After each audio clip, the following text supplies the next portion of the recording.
Good morning, everyone. Good morning. I hope this mic system works.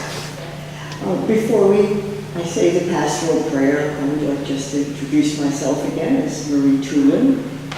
And is there a problem with the mic? No. Okay, good. And thank you very warmly for inviting me to this beautiful church where I was greeted by the Tiffany windows and probably these other beautiful windows whose author I do not know.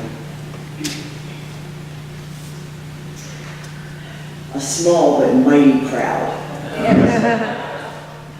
And I can just feel the Spirit roaring. It probably is more quiet in voice, but here we are, and it is all good.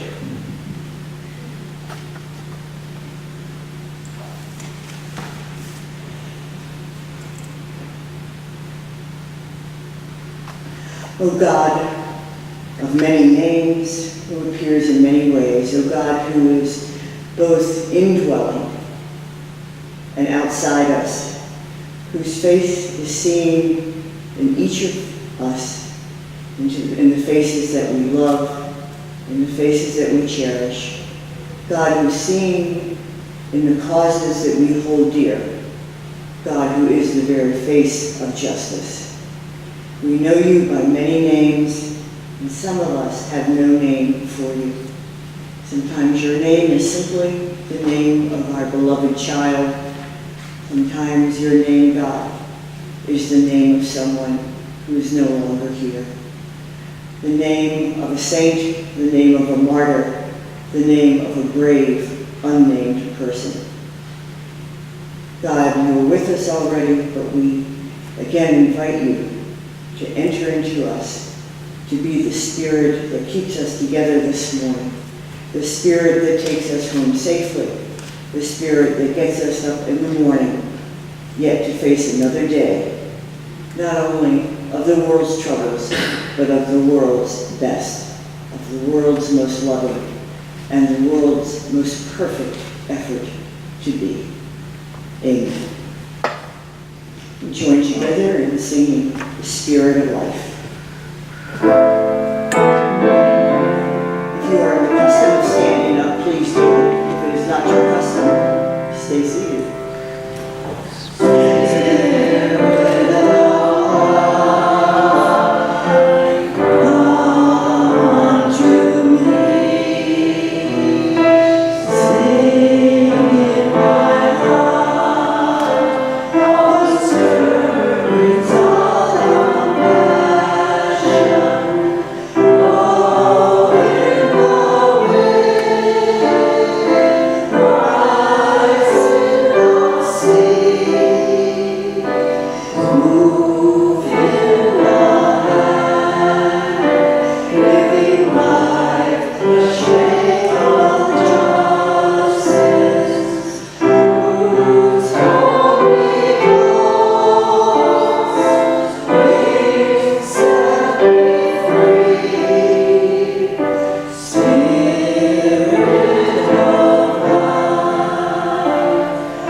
Please be seated.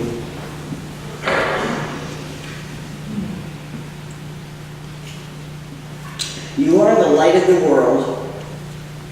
These are Jesus' words on the Sermon on the Mount, written down or remembered by Matthew 2,000 years ago. And that's a long time to remember what anybody said, especially if you probably couldn't hear him.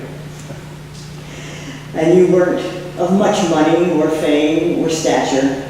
You were probably hungry. And here's this man speaking to the masses saying, you are the light of the world. He also said, a city on a hill cannot be hidden. And you don't take a lamp and put it under a bushel. No, you put it on a table so it will give light to everyone. In the same way, let your goodness shine. People learn from other people who say what they believe. So, performance time. Tell me what Unitarian Universalists believe. Just say something out loud. Give me a value. The value of all people. The value of all people. The golden rule. The golden rule, do unto others as you would have them do unto you. Respect for the earth. Respect for the earth. The interconnected web. Interconnected web of all beings, sentient and otherwise. Protecting, being a light is about seeing clearly, speaking clearly about love, the fairness for the earth. Shine when you speak your truth. There are different kinds of lights. There's a lighthouse that stands alone on the shoals, signaling danger, signaling warning, being a brave, bright light. There's a night light that gives just a little glow, gets you safely where you need to go in the dark, like the bathroom or the kitchen. And then there's the regular light bulb, and that's what we are every day. Every day we have an opportunity just to light the little space in front of us to speak our truth. Be comfortable with your own light. Different people shine differently. What are you comfortable with? Discover that and allow your particular light to light the world.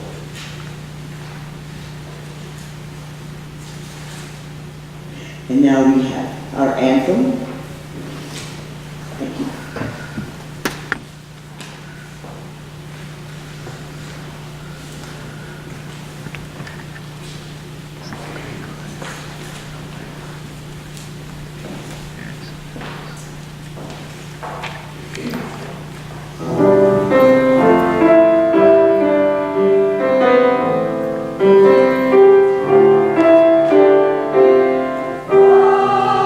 Glory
That was really lovely. Thank you.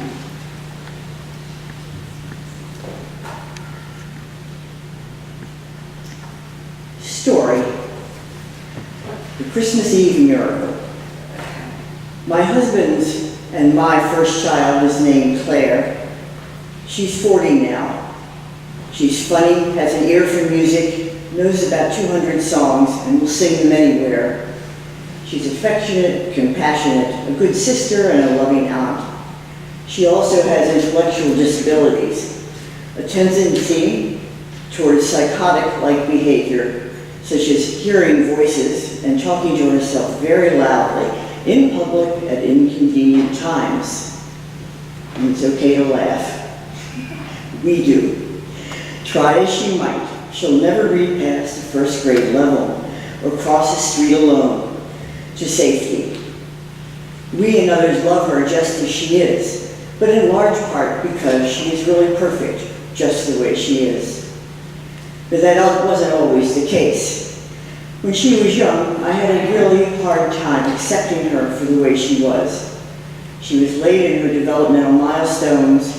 There were endless doctor's visits. She got frustrated easily. And absolutely, there was no miracle in sight. We were good parents. I was a very good mother. I loved her. I played with her and to all outward appearances was absolutely devoted to her well-being. But there was some kernel of disappointment and sadness that I held on to. I was raised by a mother whose children were a reflection of her.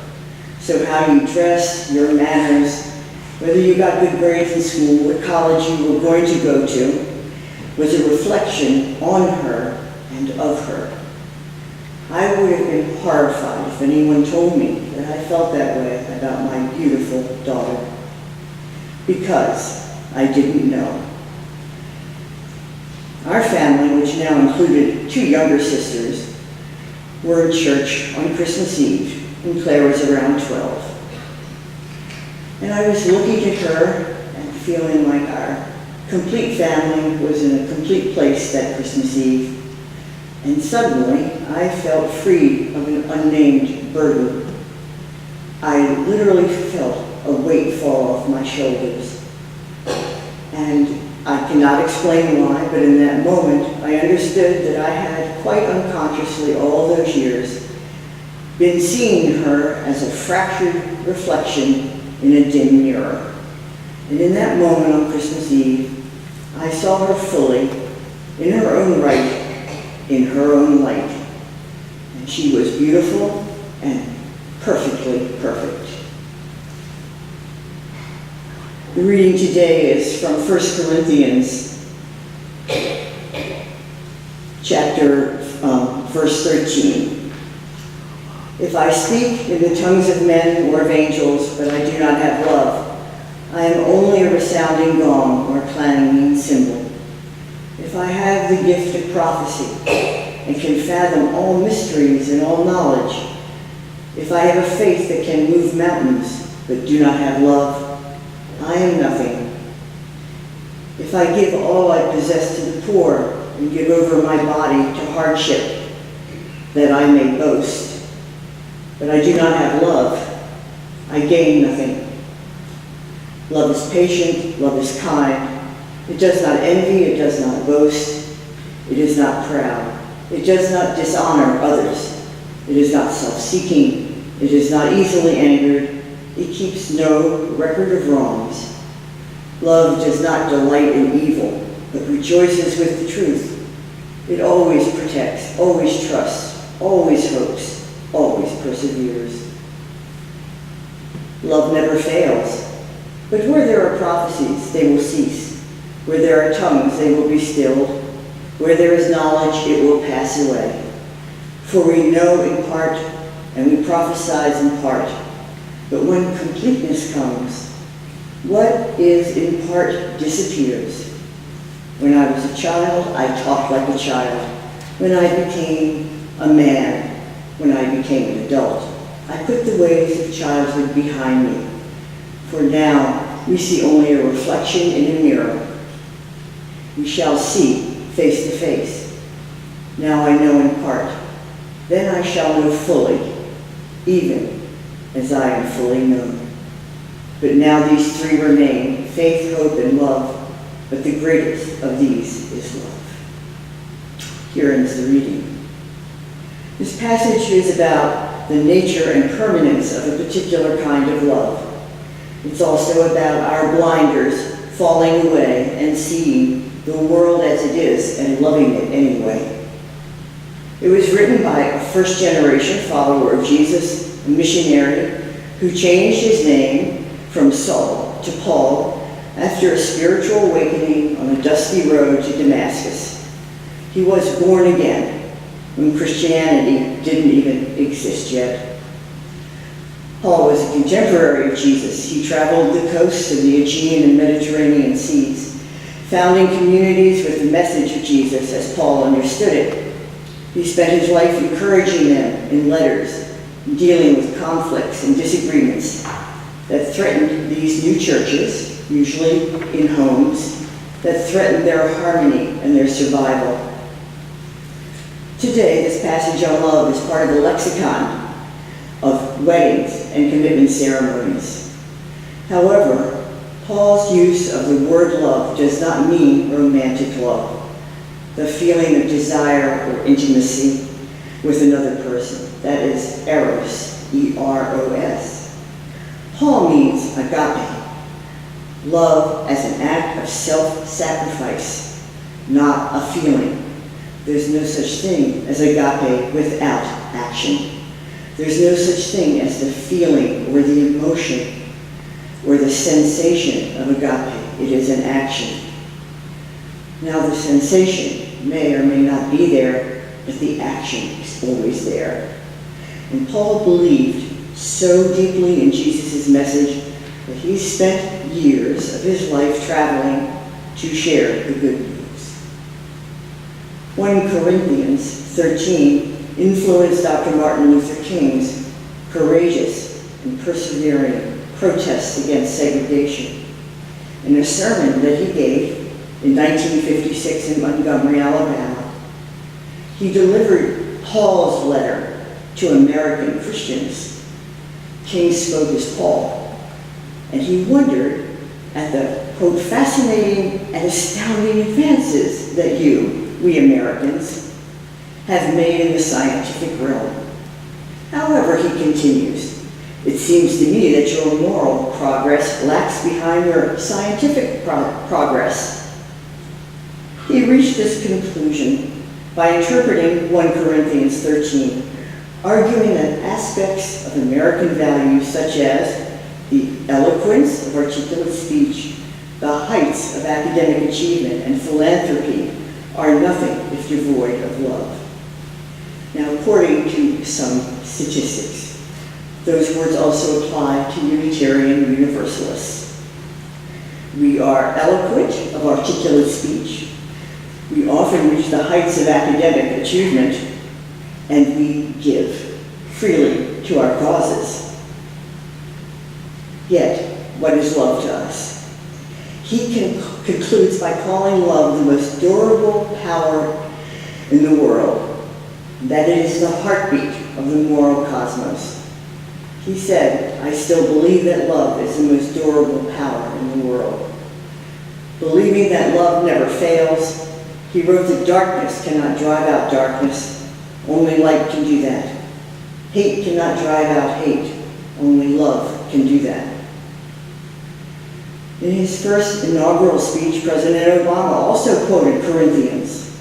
He said, we remain a young nation, but in the words of Scripture, the time has come to set aside childish things. He's referring to the kind of divisions that would later bring his presidency to a stalemate. Our Congress, like the new church in Corinth, beset by infighting and divisions and threatened by immoral influences, was threatened with extinction before it hardly began. So Paul lovingly reproached them, telling them essentially to quit their bickering, grow up, get busy with what they were called to do in the first place: love. Love one another, love your neighbors, Be God's love in the world. Be the light of the world and a city set upon a hill that cannot be hidden, as Matthew said in our earlier reading. Our own Unitarian Universalist minister, Carl Scoville, minister emeritus of King's Chapel in Boston, proposes that this great agape love is ours already. We do not need to seek it. He calls this proposition the great surmise. And he said, at the heart of all creation lies a good intent, a purposeful goodness, from which we come, by which we live our fullest, to which we shall at last return. And this is the supreme reality of our lives. Continuing, he said, this goodness is ultimate. It is not fate, nor freedom, nor mystery, energy, order, finitude, but this good intent in creation is our source, our center, and our destiny. With everything else we know in life, the strategies and schedules, the technology and tasks, with all we must know of freedom, fate, finitude, of energy and order and mystery, we must know this first of all, the love from which we were born, which bears us now, and which will receive us at the end. Our work on earth is to explore, enjoy, and share this goodness, to know it without reserve or hesitation. He went on, do you see how the great surmise stands all our logic and morality on its ear? Neither duty, nor suffering, nor progress, nor conflict, or even survival is the aim of life, but joy. Deep, abiding, uncompromised joy. Dr. Scoville's great surmise is that love is the pulse of the universe. I'm sure to some of you this sounds like delusional twaddle of a cockeyed optimist, and it certainly can't be proven by scientific inquiry or methods. But we witness in the lives of people who took great risks and small risks for love, that love moves humanity closer to a more perfect state that can never be fully realized. Those women and men with prophetic voices who persist in troubling our peace and our sleep with their relentless calls to love and justice. People whose names we know, like King, Sojourner Truth, James Reed, Viola Liozzo, and hundreds, thousands more, unnamed, unknown, who died or survived fighting the repression or distortions of love. People who know what they see in the mirror is a vessel filled with the potential of great power, love. It's also a matter of faith that love can grow from such a tiny thing as a mustard seed that will grow into a great bush.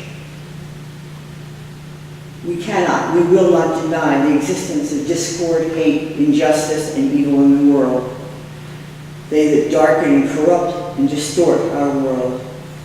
Love in action, love of others, is an antidote to discord, hate, injustice, and evil.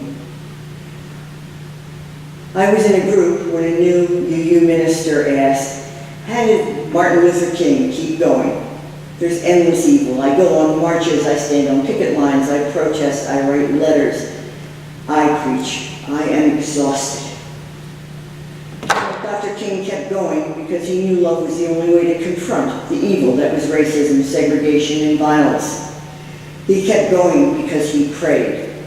He kept going because he had faith.